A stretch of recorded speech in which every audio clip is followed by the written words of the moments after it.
In my experience in the field of treating people from porn addiction and other undesirable sexual desire, I have met people who actually wanted to commit suicide to get rid of that darkness in their heart, to get rid of that shame and guilt that they experience every time they go through that cycle of addiction. I have met family members who have actually lived apart. Divorce cases happened right in front of me while I was counseling the couples. I have met people who have actually cheated on their spouses, or they have been actually caught in a university campus trying to rape somebody as a result of their addiction.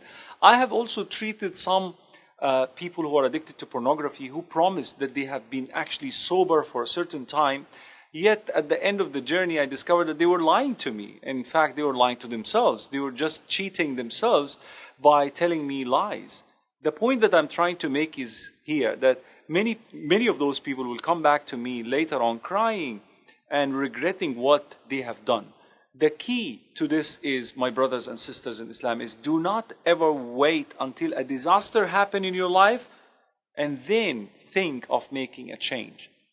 This is where we all go wrong. So long as we are very comfortable, we have nothing to worry about, we don't think of Allah subhanahu wa ta'ala, we don't make dua to Allah subhanahu wa ta'ala, we don't pray to Allah subhanahu wa ta'ala sincerely from our hearts. Let me share with you a secret. I normally do not feel very comfortable when I'm on an airplane. So once I'm I travel a lot. So whenever I'm on an airplane, I feel a little bit unease. And what makes the situation worse in any of my flights is the turbulence.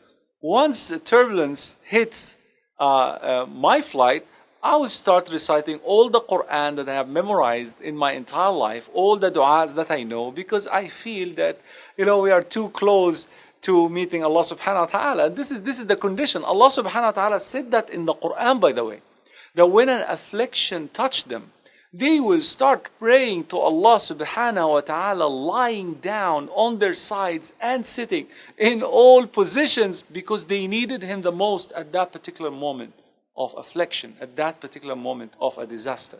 Why should you wait, my brothers and sisters in Islam?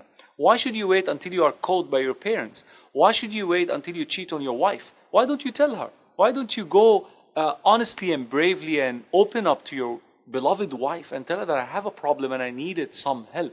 And Ramadan is the key. Ramadan is the month of change.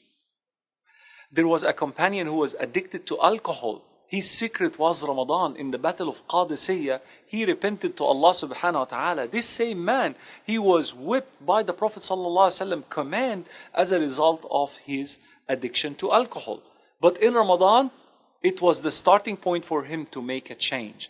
How? Through prayer and dedication. So your decision today is, I will pray day in and day out. Whether I am sober, whether I have quit pornography for a short while, or whether I have just sinned a minute ago, you will keep on praying and praying and praying until Allah subhanahu wa ta'ala find a way out of your difficulty. Ameen.